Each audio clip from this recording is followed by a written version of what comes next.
भक्त की गर्दन यदि श्रद्धा से झुके तो ठीक, अगर जबरदस्ती से झुका दिया तो तुम झुकाने लायक नहीं रह जाओगे। ये भी ध्यान रखना कि जब आपने देखा नहीं उनको, उनसे बात नहीं हुई और आप उनके जनों से बात सुनकर उनकी तरफ चल पड़े, इस बात से हरि आपके ऋणी हो जाते हैं। भगवान इसी बात से ऋणी हो जाते हैं। बस ये बात आप हृदय में बैठा लीजिए। जैसे लोग प्रश्न करते हैं ना कि हमने भगवान को देखा नहीं, भगवान क्यों, हम कैसे, किसी की बात तो मान लो ना। आप मान लो, वो तो आपके अंदर भी बैठे हुए हैं, वो आपको इतना प्यार देने लगेंगे। जहां कोई सहायक नहीं होगा वहां हरि आपको दिखाई देंगे। देख लेना, बिगड़ी ऐसे क्षण में बन जाती है, ऐसा लगता है गला कटा तो वो तलवार गले तक आएगी, हार बनकर सुगंधित फूल बन जाएगी, पर गले तक आने आने तक तुम्हारी निष्ठा देखी जाएगी। नहीं नहीं, बस मेरे हरि का यही विधान, वो आते आते हार बन जाएगी। वो तलवार तुम्हारा गला नहीं काट पाएगी, क्योंकि गले में हरि नाम चल रहा है। मान लो हमारी महालक्ष्मी चरण चापती रहती, क्या चाहिए तुम्हें, क्या चाहिए। आप सच्ची मानिए, क्या मतलब कितनी मलिनता छा गई है। हम इसको मार देंगे तो 2 लाख रुपए मिल जाएंगे, ये कर देंगे तो, अरे भैया अगर तू हरि नाम जपेगा तो इसकी कीमत नहीं है, कीमत नहीं, अमूल्य वस्तु है। इसके ब्याज में तू कुबेर बन सकता है। मूल तो कभी खत्म होता ही नहीं है, ब्याज में तू ब्रह्मा बन सकता है, बनना तो चाहे। भक्तजन तो कहते हैं नहीं चाहिए मुझे ब्रह्मा का पद, परमेष्ठी पद, नहीं चाहिए सम्राट पद, नहीं चाहिए योग की सिद्धियां, मुझे प्रभु आपकी दास्ता चाहिए। ये बात कितना महासुख होगा उस भक्त को जो इन बातों को कह रहा है, नहीं चाहिए मुझे मोक्ष सुख नहीं चाहिए। वो ऐसे थोड़ी कह रहा है, श्रद्धा से नहीं कह रहा, अनुभूति से कह रहा है, मुझे नहीं चाहिए ये सब, इनमें वो सुख नहीं है जो आपके चरणों के समीप रहने में सुख है। नहीं सत्संग भजन नहीं हरि को, श्रवण न राम कथा अनुरागी, सुत बीत दार भवन ममता निसि सोवत अति न कबहु मति जागी। अरे तेरी बुद्धि सो रही है, जगा दे। पुत्र में, रुपया में, स्त्री में, मकान में, इसमें सबकी ममता होती है, सबकी, जितने सृष्टि में पैदा हुए, केवल सत्संगी की नहीं होती। जो असली सत्संगी है उसकी ममता प्रभु के चरणों में होती है, क्योंकि वो जानता है सब रूपों में प्रभु ही है, ये सब पसारा प्रभु का ही है, इसलिए ममता उसकी प्रभु के चरण। एक अहमता ममता ये जग में है दुख जाई, ये जब श्री जी की ओर लगे तो होत परम। जाग जा, बिना जागे दुख दूर नहीं हो सकता। जैसे स्वप्न में हम देख रहे हैं कि समुद्र में डूब रहे हैं, अब जागृत में आसपास सैकड़ों नाव लगा दें तो बच जाएगा क्या वो, क्योंकि वो तो सो रहा है और वो स्वप्न में देख रहा है। अब हम नाना प्रकार के तैराकों को बाहर तैनात रखें तो उसको कोई सुख मिलेगा क्या, क्योंकि स्वप्न में। उसको अगर सुखी करना है तो एक ही उपाय, जगा दे। जगा दो तो ना समुद्र रह गया ना डूबना रह गया। ऐसे ही संसार में मोह से ऐसे ग्रसित जीव हैं, भाई इतना ही सुख चार है, और उसी स्वप्न में वो दुख से निवृत्त होना चाहते हैं। अब हम बाहर से उनकी कामनाओं की पूर्ति करने वाली बात करें तो क्या वो सुखी हो जाएंगे क्या। इसीलिए कोई साधु जो भगवत मार्ग का पथिक है वो कभी सपोर्ट नहीं करेगा, जाओ ऐसा, वो जाओ ऐसा ही है जैसे उस स्वप्न में समुद्र में डूब रहा है, बाहर से हम जल जहाज नाव तैराक सब लगा रहे हैं, लेकिन वो नहीं सुखी होगा, क्योंकि उसके सुख का कारण तब बनेगा जब स्वप्न हटे। स्वप्न तब हटेगा जब वो जागे। जो सपने सिर काटे कोई, बिन जागे दुख दूर न होई, तो उसको जगा दो। साधुजन क्या करते हैं, जगा देते हैं उसको। जागो, कहां मोह निशा सब सो निहारा, देखे स्वपन अनेक प्रकारा, यही जग जामिन जागे जोगी। योग भगवान से जो तुमने वियोग कर रखा है, तुम जगो। जे ही जगोगे तो जे ही जाने जग जाए हेराई, जागे जथा स्वपन भ्रम जाई। कोई नहीं यहां। एक कल श्लोक, मत्तः परतरम नान्यत किंचिदस्ति धनंजय, मेरे सिवा कोई नहीं। ये कब पता चलेगा? जागने पर। तो हमें ये बहुत कुछ दिखाई दे रहा है, स्वप्न है। उमा कहूं मैं अनुभव अपना, सत हरि भजन जगत सब सपना। तो बोले तुलसीदास हरि नाम सुधा तजी, सठ हठ पियत विषय विष मांगी। अगर कहीं संतों के पास भी गए तो क्या मांग रहे हैं? हठ करके विषय विष मांग रहे हैं। वो आत्मदेव नाम के एक ब्राह्मण थे, सब कुछ समृद्धि थी, संतान थी नहीं, बड़े दुखी गृहस्थी में। हमारा कुल चलाने वाला होना चाहिए। बड़ा भ्रम बैठा हुआ है, हमारा कुल चलाने वाला नहीं, तो सब बेकार, जीवन ही बेकार हो गया। बिना गुरु के यदि शास्त्र पढ़ोगे ना तो भ्रमित हो जाओगे। स्पष्ट लिखा, पुत नाम के नरक की उसको प्राप्ति होती जिसके संतान नहीं होती। अब तो गृहस्थ में बेचारा पड़े परेशान। उन्होंने सोचा इससे अच्छा है आत्महत्या कर लें। बहुत संतों के पास जाकर के यज्ञ करके सब अपनी कामनाओं की पूर्ति चाहते, दान पुण्य दे करके। उसने भी जितना उपाय हुआ किया, नहीं हुई संतान। मरने के लिए जंगल में उधर से एक सन्यासी जी आ रहे थे, देखा साधु तो ब्राह्मण तो थे, उठे प्रणाम किया, देखा उनको उदास क्यों हो? उनका महाराज उदास ही नहीं, मैं तो आत्महत्या करने आया हूं यहाँ जंगल में। अरे ये तो महापाप है, आत्महत्या तो बड़ी दुर्गति का कारण है। बोले महाराज अगर आप बचाना चाहते हो तो आप कृपा करो। क्या क्या चाहते हो? बोले हमारे पास सब कुछ है, बेटा नहीं दोगे तो हमारा जीवन बेकार। तो उन्होंने अंतर्दृष्टि से देखा और कहा 7 जन्म तक तेरे पुत्र नहीं भाग्य में तेरे लिखा है। तो उसने कहा फिर तो अभी मरते, आत्महत्या करते, हम 7 जन्म की बात, हम 7 दिन नहीं जिएंगे, हमें पुत्र चाहिए। संत का दयालु। देखो जिनके पास तपस्या और भजन का धन होता है, जब भगवान अधीन है तो कुछ भी कर सकते हो, कुछ भी कर सकते हैं। प्रारब्ध मिटाना कोई बड़ी बात नहीं। प्रारब्ध जानते हो, कोई देवता थोड़ी है, तुम्हारा पीछे का किया हुआ कर्म है। और इधर जोर का भजन है, भजन के प्रभाव से कर्म को नष्ट करने में देर थोड़ी लगती है। ये तो अच्छे शुभ कर्म करो तो तुम्हारा प्रारब्ध बदल जाएगा। भजन का प्रयोग प्रारब्ध बदलने के लिए थोड़ी है। पर वो ऐसा हट किए तो उनका देखो, हट करने से लाभ नहीं मिलता है। उनका हमें उपदेश नहीं, हमें पुत्र चाहिए। अगर आप भगवत प्रेरित होकर यहां आए हो तो आप हमें। तो उन्होंने तपस्या के बल से फल की रचना की और कहा जाओ अपनी पत्नी को ये फल पवा दो और इससे निश्चित पुत्र होगा। बहुत प्रसन्न, अब कामना पूर्ण थी तो देख लो, प्रभाव देखो कामना का। प्रसन्न हुए आए। धुंधुली नाम था उनकी पत्नी, नाम भी बहुत बढ़िया था, धुंधुली। वो कहा कि देखो ये फल खा लो, तुम्हारे संतान हो जाएगी।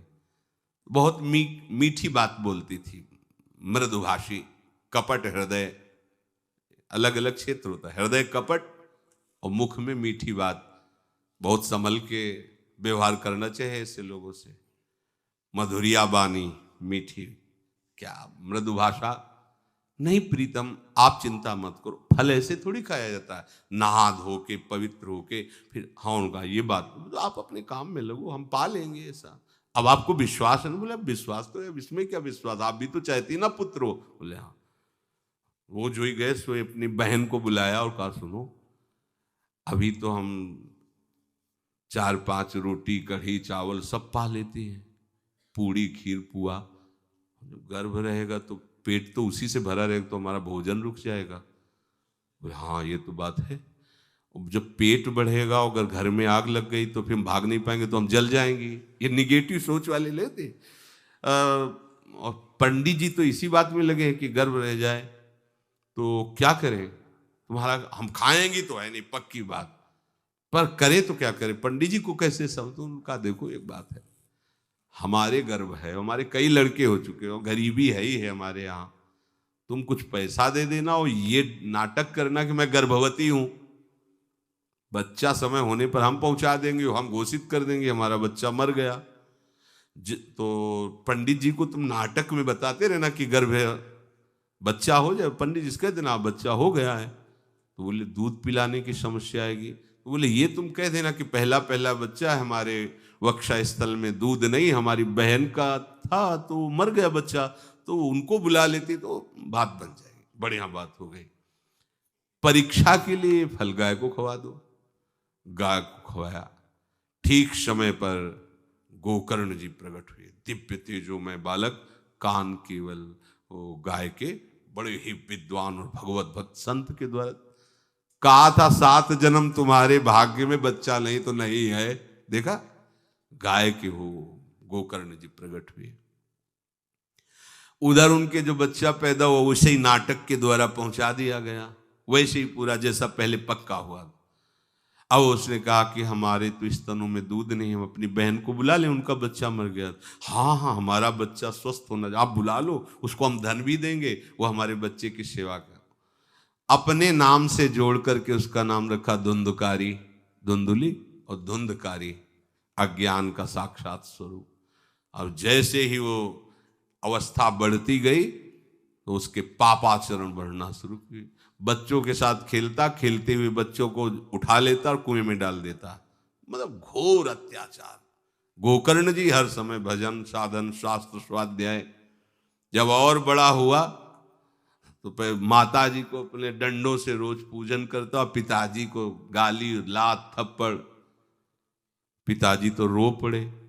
गोकर्ण जी से कहा कि बेटा हमारी गाय से प्रकट हुए पर भरोसा आप ही का है, बचा सकते हो। तो बोले पिताजी जाओ यहां से, भाग जाओ यहां से, एकांत जंगल में जाकर भगवान श्री हरि का भजन करो। उन्होंने 2 श्लोकों में उपदेश किया। दूसरा श्लोक ये, धर्मम भजस्व सततम त्यज लोक धर्मान, सेवन सदा साधु पुरुषं जहि काम तृष्णाम, अन्यस्य गुण दोष चिंतन मास मुक्त्वा, सेवा कथा रस मोहो नितराम पिबत्वम। हे पिताजी, अब तुम लोक धर्म का त्याग करके भागवत धर्म को स्वीकार करो, एकांत में जाकर साधु महापुरुषों के संग से उनके उपदिष्ट उपदेश के अनुसार आचरण करो, प्रभु की लीला कथा सुनो, ना कोई कामना ना कोई तृष्णा, किसी के गुण दोष का वर्णन मत करना और सदैव भगवत सेवा भावना में रहना, इसी जन्म में तुम्हें भगवत प्राप्त। वो तो उधर गए, इतनी पिटाई की उसने माँ की कि माँ कुएं में गिरकर आत्महत्या कर ली।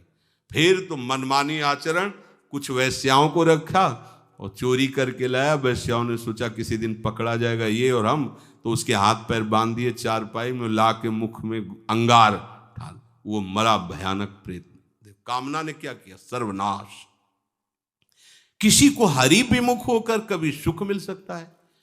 आप संतों के पास जाइए, अपनी कामना रखिए। हम ये नहीं कहते कि कामना तुम त्याग पाओगे, कामना रखिए, भगवान के पास जाइए, अपनी कामना रखिए, क्योंकि आप कामना से युक्त हैं। पर छूट इतनी दे दीजिए कि जिसमें हमारा मंगल हो वो करना। जैसे नारद जी भगवान से अपनी कामना रखते हैं कि हमारा ब्याह करवा दीजिए, और बाद में एक छूट दे देते हैं कि जेहि विधि होए नाथ हित मोरा। तो हरि को अच्छा लगेगा, गुरुजनों को अच्छा लगेगा कि इस कामना से इसका कोई जीवन बाधित नहीं होगा, वो पूर्ण भी कर देंगे। और अगर लगा कि इसका पतन हो जाएगा तो आप रोते रोते भी कामना की पूर्ति नहीं करेंगे। उत्तम बात तो ये है कि कामना हरि की प्राप्ति की करो, वो सर्व सुख स्वरूप है। किसी का अन्य आश्रय अन्य बल ना लेते हुए अपने श्यामा श्याम के चरणों का आश्रय लेकर निरंतर भजन करो तो ये अनुभव हो जाएगा कि सुख किसे कहते हैं। अभी तुम्हें परिचय ही नहीं मिला, सुख किसे कहते हैं। सुख सच्चिदानंद है, सुख एक रस है, सुख अविनाशी है। वो सुख सदैव बढ़ता रहता है, घटता कभी नहीं। एक रस होते हुए भी प्रतिक्षण वर्धमानम है, कभी कभी अंत नहीं होता इस सुख का। ऐसे अनंत सुख के लिए हमें मनुष्य जन्म मिला है। प्यारे, इसे मत खोइए। हर समय राधा राधा राधा राधा राधा, और किसी को दुख मत दीजिए। कोई गंदा नशा मत कीजिए, कोई गंदे आचरण मत कीजिए, गंदा भोजन मत कीजिए जिससे अन्य जीवों को कष्ट हो। ऐसा कोई भोजन स्वीकार मत करो। इसी जन्म में आप देख लेना, इसी जन्म में आपको वो वस्तु मिल जाएगी, निहाल हो जाओ। हम किसी पक्षपात की बात नहीं करते। अगर इस छाती को बचपन से अभी तक ऐसा, तो हम कह देते कि भाई आगे कुछ भी हो, कोई भी हमारी गलती हो, हम ये मान सकते हैं, पर हमें ये पता चला कि बचपन से आज तक जलता ही रहा, कभी शांति नहीं मिली, भागता ही रहा पर कभी विश्राम नहीं मिला। पर हम ये आपको कह रहे हैं कि जैसा प्यार प्रभु वैसा अन्यत्र कहीं कभी कहीं नहीं मिला। और प्रभु के प्यार का मूर्तिमान स्वरूप हमारी प्यारी जू निहाल कर दिया प्रभु ने, प्यारी जू के चरणों का आश्रय और उनका परिचय देकर। पूछो बस, यहाँ वाणी मौन हो जाती है, प्यारी जू तो प्यारी जू। और हम ही नहीं, आप सब महाभाग्यशाली है। वृंदावन आए, राधा किशोरी जू के घर में आए और उनकी चर्चा सुन रहे, उनके सिद्धांत सुन रहे, कहीं ना कहीं आपके अंदर उनकी तरफ बढ़ने की इच्छा भी है। ये बहुत बड़ी बात है। बस इस इच्छा को, इस आशा को इतना बढ़ा लो कि कोई इच्छा न रह जाए, कोई आशा न रह जाए। हर समय निरंतर नाम जप करते रहो। तुलसीदास हरिनाम सुधा तज, भगवान नाम तज कर विष मांगते हो। सूकर श्वान श्रृगाल सरिस जन, जनमत जगत जननी दुख लागी। ए काहे को ऐसी गालियां सुनोगे, ये गालियां है। ये सुअर कुत्ता की तरह जीवन व्यतीत करते हो। धिक्कार तुम्हारी मां को जो तुम्हारे जैसा पुत्र जन्मा। अपनी इंद्री की पुष्टता के लिए दूसरों को मार देते हो, चाहे रसेंद्री चाहे जनेन्द्री। इंद्रियों की पुष्टता के लिए जानवर जैसा बर्ताव करते हो। कैसा तुम्हारा जीवन है। केवल एक क्षण के सुख के लिए दूसरे को जला दिया, काट दिया, मार दिया। चाहे रसेंद्री का सुख चाहे जनेन्द्री का सुख, एक क्षण के सुख के लिए उसका गला काट दिया, उसको रांध के खा रहे हो, उसके साथ भोग किया, उसको काट के फेंक रहे हो, उसको जला रहे हो। क्या तुमसे तो अच्छा सुअर कुत्ता है कि वो अपनी योनि के अनुसार बर्ताव कर रहा है। तुम मनुष्य योनि होकर ऐसे गंदे काम करते हो। सुधर जाओ। कैसी मलिनता छा गई है, कैसी मलिनता। अगर उनको शब्दों से बोलें तो बहुत बुरा लगेगा। इस शरीर में क्या है। अगर यहां से चमड़ी हटा दी जाए तो यहां मलाशय है, मल भरा हुआ है, मूत्राशय है, उनके द्वार हैं। संसार का सबसे बड़ा सुख यही माना जाता है। ये मल मूत्र का भांड शरीर चिकना रहे, स्वस्थ रहे और इसी को भोगने को मिले, बस यही तुम्हारी पूर्णता है। ऐ सुखरास स्वरूप भगवद अंश, तू इस प्रकृति के रचे हुए खेल में कभी तृप्त नहीं हो सकता। विचार करके देखिए, आपका मन कहां आपको फंसा रहा है। मल है तो मल द्वार है, मूत्राश्रय है तो मूत्र द्वार है। शरीर में कौन सी खास बात है। पूरा जीवन इस शरीर का केवल नाना प्रकार से भोग करना। रसेंद्री अपनी तरफ, घ्राणेन्द्री, नेत्रेंद्री परेशान है। इसमें खास बात कौन सी है जिसमें तुम्हें तृप्ति लग रही है। कौन सी खास बात।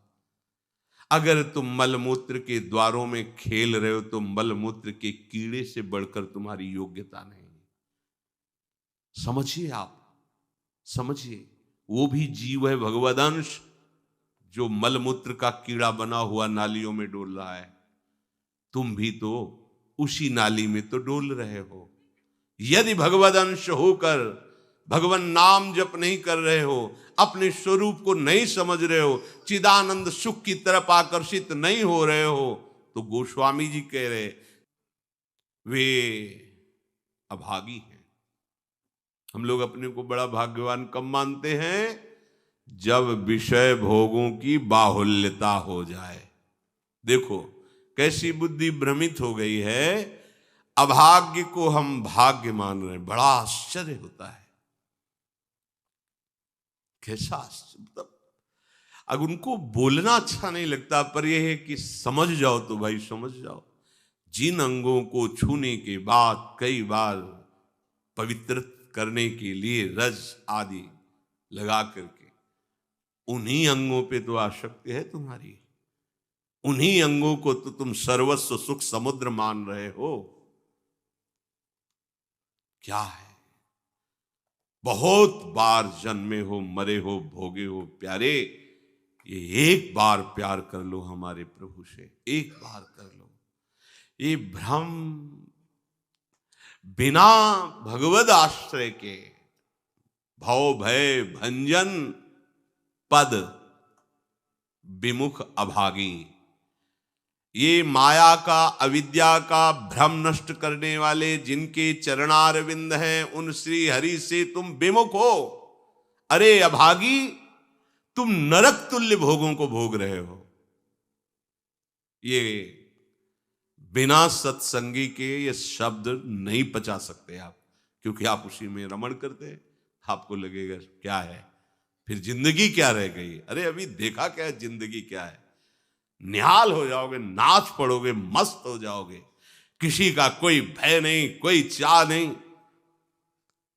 सौंदर्य समुद्र, प्रेम समुद्र, ज्ञान समुद्र जब प्रीतम गले लगाएंगे, निहाल हो जाओगे। पर चाह तो है मलमूत्र के शरीर को गले लगाने की। चाह है इसी को, ये स्वस्थ रहे, खूब विषयों को भोगूं। कैसी दुर्बुद्धि छा गई है, और बढ़ती चली जा रही है दुर्बुद्धि। ये ऐसी तृष्णा बढ़ती चली जा रही है, पूछो मत।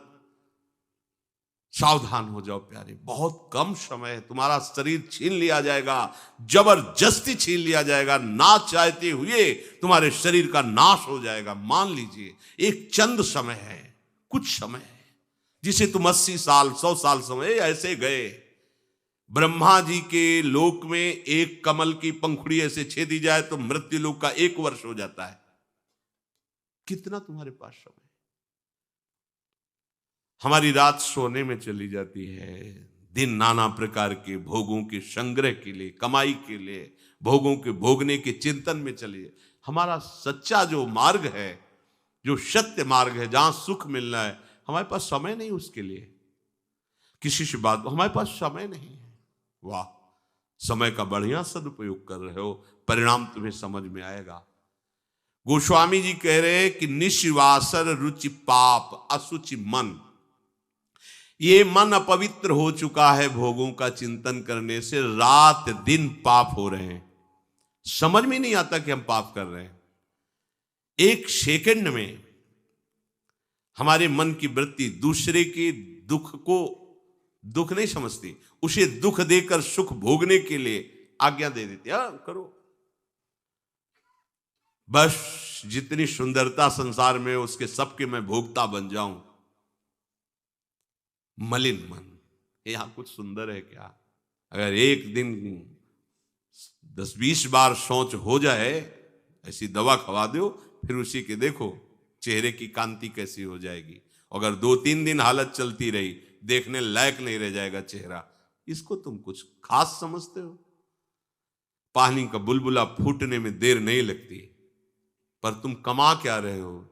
एक कर्म भूमि है, तुम यहां आए हो अच्छे कर्म करने के लिए, प्रभु की प्राप्ति के लिए, महासुख प्राप्ति के लिए। पर कह रहे निश्वासर रुचि पाप, रुचि पूर्वक पाप कर रहे हैं। छल पूर्वक आपने किसी का धन अपहरण कर लिया, किसी की हिंसा कर दी, व्यभिचार कर लिया। आप अपने मित्रों में बैठकर अहंकार पूर्वक बात करते, तुम्हें पता है मैंने इतने रुपए उड़ा दिए, उसको पता भी नहीं चलने दिया। पता है तुमने आज हमने उसके साथ एक गलत किया, कोई कुछ नहीं कर सकता। इतने वीर नहीं हो। वही कर्म तुम्हारा जब फलीभूत होगा, तुम्हें ब्रह्मा भी नहीं बचा पाएंगे, त्राहिमाम बोलने का अवसर भी नहीं रहेगा। देख लेना, देखने लायक नहीं रह जाओगे। सावधान हो जाओ। देखो ये सत्संग है तुम्हें सत्य वस्तु की अनुभूति कराने के लिए। तुम जहां असत में राख किए हो तो चुभेगा, तुम्हें जलन पैदा होगा। हम चाहते हैं कि तुम्हारे हृदय में ये बात लगे और तुम्हारी शूरवीरता जागृत हो, जो भगवद अंश की है, और तुम असत का त्याग करके भगवत मार्ग के पथिक बनो। खलिमति मलिन निगम पथ त्यागी। ये भगवत वाणी, गीता जी, श्रीमद् भागवत जी और भी भगवत प्रेमी महात्माओं के वचन, ये महासुख के लिए हैं। तुम इनका त्याग करके मनमानी आचरण कर रहे हो, बहुत समय नष्ट कर रहे हो, आप पछताना पड़ेगा। ऐ खल, अपनी मति को असत आचरणों में मत लगा, अपनी दुष्टता को मत बढ़ा और गर्व करता है कि मुझे कोई भी परास्त। तुम हो क्या? हो क्या तुम? एक सेकंड में दिल की गति रुक जाए, तुम हो क्या? कुछ नहीं हो। कुछ नहीं रोक सकते हो। सावधान हो जाओ, राधा राधा राधा, सावधान होकर चलोगे, महासुख स्वरूप तुम हो, तुम्हें किसी और सुख की जरूरत नहीं है। हमारी दुर्दशा ऐसी क्यों है?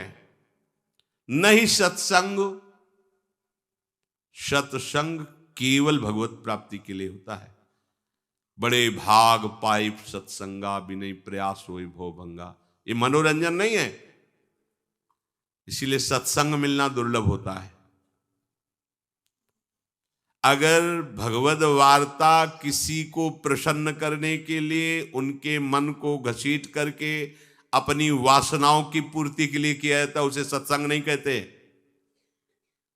हम ऐसा बोले कि सामने वाला प्रभावित हो और अपनी जेब से पैसा निकाल के हमारे पास रख के हमारे ऊपर श्रद्धा करे, हमारा प्रणाम करे, हमारी यश कीर्ति हो, ये सत्संग नहीं है।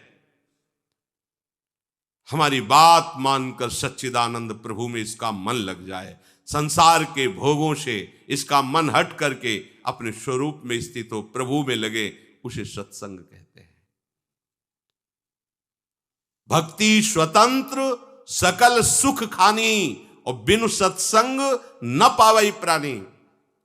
सत्संग का क्या फल है? हरि से प्रेम हो जाना, संसार का राग नष्ट हो जाना। सत्संग का सीधा फल है प्रभु से प्रेम होना। अगर प्रभु से प्रेम नहीं हो रहा, आपको अपने दोस्त सत्संग में बैठने पर जला नहीं रहे, तो सत्संग नहीं हो रहा, मनोरंजन हो रहा है। जहां सभा में बैठने से आपके आग लग जाए, इतना गलत मैंने किया, इतना मैं गलत हूं, कब मैं इससे हो, जान जाओ कि सत्संग हो रहा है। जहां श्रवण से आपका हृदय दाह युक्त होने लगे, धिक्कार हमारे जीवन को, मैंने ऐसा किया, धिक्कार हमारे जीवन को, मैं कैसा जी रहा हूं, कब ऐसा अवसर आएगा जैसा बताया जा रहा है मैं ऐसा चलूं, मतलब सत्संग हो रहा है।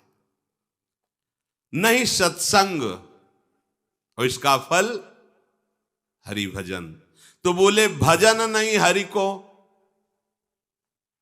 आप इतना दान करें आपको इतने गुना मिलेगा, आप ऐसा करें ऐसा हो जाएगा, 100 में 10 रुपए दान करें 90 आपके पवित्र हो जाए। सत्संग नहीं, ये सत्संग नहीं। 100 में 90 अपने मानिए और 10 हमें दे दीजिए, इसे सत्संग नहीं कहते।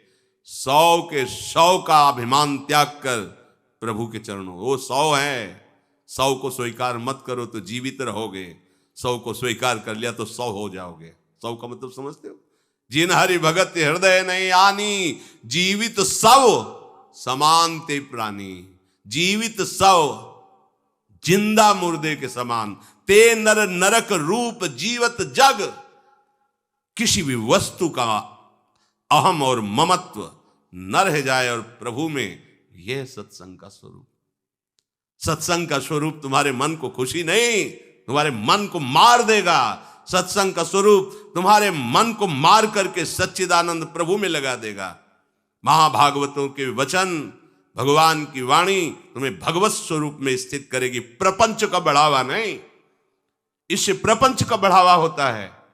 गंदी नाली से हाथ धोगे तो तुम्हारे हाथ पवित्र हो जाएंगे, ये गंदी नाली। अधर्म का आचरण करके तुम सोचो उसमें दान कर दे, कभी पवित्र नहीं होने वाले। भ्रम मत करना, दान शब्द वहां लगता है जो धर्म पूर्वक कमाया हुआ है।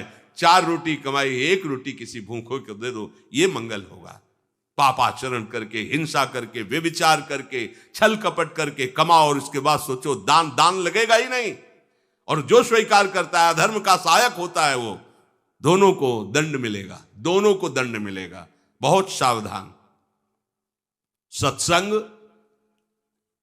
हमारे नाना प्रकार की वासनाओं का नाश करता है, वासनाओं को बढ़ावा नहीं देता। आप ऐसा करो, गृहस्थ हो, दान धर्म से युक्त हो जाओ। हां, देखो ना हरिपाल जी ने चोरी करके भगवान को रिझा लिया, बेमतलब का शब्द।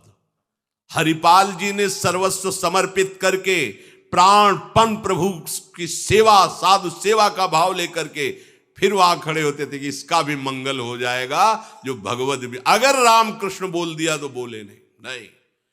अपने सुख के लिए नहीं, अपने सर्वस्व का न्यौछावर करके कोई ऐसा दिखाई दिया जो रामकृष्ण हरि से विमुख है, उसका अर्थ लेकर संत सेवा में लगा दिया।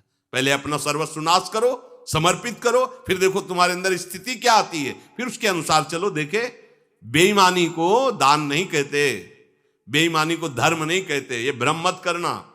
कभी ऐसा दान भी मत करना, नहीं तो दुर्गति से बच नहीं सकते कि हमने अमुक रुपए कमाए पापाचरण से, चलो संतों का भंडारा कर देते। सैकड़ों संतों की बुद्धि भजन से बिलक करने का जो पाप होगा तुम भोग नहीं पाओगे। मत देना कभी संतों को, जो तुम्हारा पाप का कमाया हुआ धन हो, कभी मत देना संतों को। उन्होंने जीवन अर्पित किया प्रभु के लिए। अगर तुम्हें पवित्र होना है तो प्रणाम करो, उनकी बात मानो, इसी से तुम्हारा मंगल हो जाएगा। और धर्म से यदि कमाया है, 4 रोटी है, 1 दे दो, मंगल हो जाएगा। बात इस तरह से। सत्संग का फल सीधा भगवत स्वरूप में स्थित होना, प्रपंच का बढ़ावा देना नहीं।